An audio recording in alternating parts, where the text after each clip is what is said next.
Greetings, Lightworkers. Master Kuthumi. Journey of the Soul. Siblings are born into the same family, but quite often their souls have not previously been together. While it is true that soul families follow each other and reunite when incarnated on Earth, it is also quite common for people outside each other's soul family to come together to learn lessons that are outside of their soul family's experience. When this happens, the lesson opportunities are immense, but are also potentially harder, because the scope for learning is great against no prior knowledge or experience. If two souls have never learnt the lesson of poverty, for instance, they may come together for the first time to help each other learn it. Learning lessons are essential for soul growth and evolvement. For some, it may be an arduous task that equates to a lifetime of hardship and heartache, and a task that may seem particularly alienating and lonely, especially if family and friends drop away, leaving the person to go it alone. The resulting mental and emotional trauma can make life immeasurably harder, and the reason for the lesson much more difficult to find. There is a saying on Earth, people come into your life for a reason or a season, and no truer words could ever be spoken. The lessons of life are rarely easy, but one cannot move on, grow, evolve, or teach others when one has not learnt and understood the chosen lesson in the first place. Whether you like your family and the people who come into your life, or at least cross paths with, or not, every one of them is or was meant to be there. You were there to help them learn as well. If you can look back on a period of your life that was hard with understanding and gratitude, with no resentment for the people involved, you know the lesson has been learnt. That is to be celebrated, even though the person or people may no longer be in your life. If you still hold resentment, cannot admit responsibility, or are ever vengeful, there is still more learning to be done. There is much that happens on Earth that makes the world seem like a very hard and unforgiving place, and one that seems to many to be devoid of any kind of loving and benevolent God. How could a loving God allow the atrocities that are occurring to innocent and hardworking people, particularly children? Universal laws of free will and non-intervention are the reason that the Supreme Creator must allow all humans, who are sparks of His divine being, to make their own decisions that can result in the infliction, pain, and suffering on others. All that occurs on Earth is the result of free will that has set into motion the laws of cause and effect, polarity, and, in many cases, karma. While God, the Supreme Creator, is always there to advise the best course of action and to answer one's prayers, He can only do so if asked, and only if what you ask does not intervene against the free will of others. As much as the horrors on Earth are unforgivable, in the eyes of the Creator there is no judgment and nothing to forgive. If people on Earth can look beyond the fear and have faith in the love of God and their innate connection to the gifts that the universe can provide, the veil of illusion will continue to lift and the wonders of life will again become apparent. I am Master Kuthumi, and I am forever with you. Preparing the way for peaceful transition. The ego has many voices, but not one of them is founded in true love and compassion. That is not to say that the ego is out to get you or deliberately misguide you. The ego tries its best to keep you safe and protected within the walls of human consciousness and the comfort zones found within the halls of illusion. We have always guided you that your truth lies within. But we know it is sometimes difficult to hear this guidance clearly, especially if you are facing great challenges in your life that evoke the limiting aspects of the human consciousness. The archangels and ascended masters are there to guide and support you always, but know that these wise celestial light beings exist within you also. Beloveds, we remind you that there exists nothing outside of you. Therefore, let us guide you on the absolute importance of going within and checking in with Source on a daily basis in order to prepare the way for a peaceful transition at this time in the Great Shift. Once or twice daily, afford yourself the time and space to sit in peaceful silence and focus your attention within your body and high heart center. Focus on the breath and allow yourself to become centered. Then, when you are ready, call upon the highest light within you to ground itself in and through you, deep into the planetary core of Gaia, thereby assuring that you are fully connected, both above and below, on heaven and earth. Whilst within this sacred connection and vortex of creation you are in presence and being empowered, re-energized, and resourced on all levels of being. It is whilst you are in this sacred space that you are co-creating with the divine source of everything in a profound and significant way. It is this sacred connection that will transform your entire existence. If you do not avail yourself of this precious connection with your source energy, then you may find that your life experience, reality, can be likened to one of those battery-powered children's toys that move in slow motion when it is running out of power, going nowhere slowly. Connecting with your inner core power raises your vibration and keeps you in tip-top shape on a physical, mental, and emotional and spiritual level. This inner connection will bring you a sense of true peace and instill within you a sense of knowing that all is well, regardless of the chaos unfolding around you. Know that whatever is unfolding is part of the divine plan, and that everyone is playing their intended role in the plan in order for the events to occur, which need to occur at this particular time. Trust and have faith. Know also that ultimately love prevails always. The will of the Creator will prevail and ensure that the divine plan plays out as intended for the highest and best good of all. Did you know that within your DNA are secrets to understand your past, including pinpointing reasons for key life decisions and troublesome issues you haven't been able to resolve? Yes, within the field around your DNA is a vast treasure. Encodements are there from past experiences, vows and agreements, and genetics passed on from your ancestors. Why is this important? The field around the DNA can be read by trained intuitive healers who know what to look for and can not only pinpoint roots of troublesome issues, but heal these things at a core level. This is life-changing. Also separate from healing is the gift of having more awareness of why you chose your career, your partner, or even the place where you live.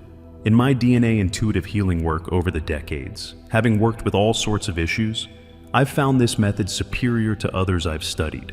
Used on myself and others, I've discovered a whole range of stubborn concerns that can be shifted by going to the DNA root or cause and clearing across time.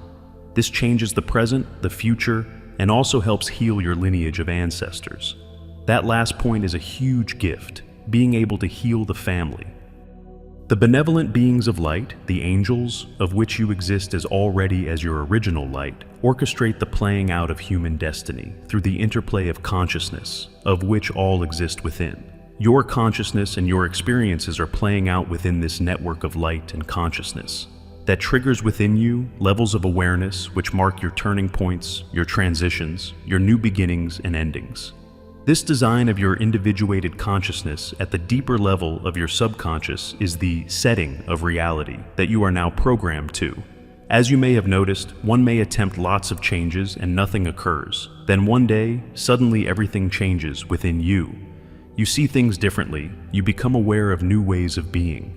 This continues as transformation and your evolution is why you are here in a form. Taking part of this mass experience, triggering your own enlightenment as you flow through the moments, as if walking through a maze. One thing leading you to the next. This maze only appears as a maze of the consciousness connected to the form, that is, the thoughts and wants of the lower self.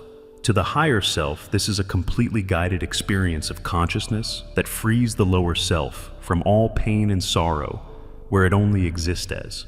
This may feel as if on autopilot, and on some levels, it is.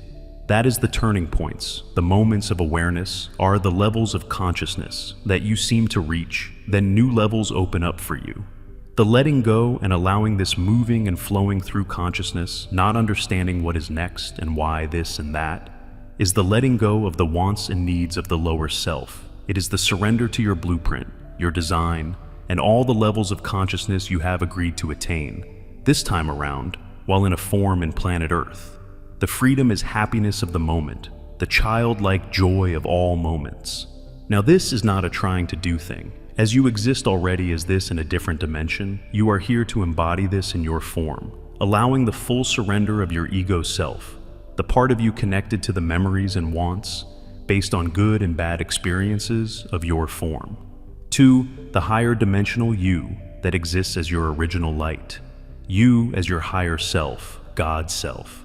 This is the embodiment of divine qualities and virtues. You exist as this already.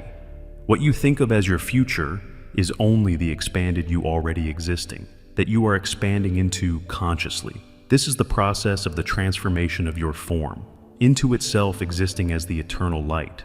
It is what animates your from, even now. This may begin to feel as if you are inside a virtual experience of consciousness, not controlled by you. The you that is in control of this is your higher self, your blueprint.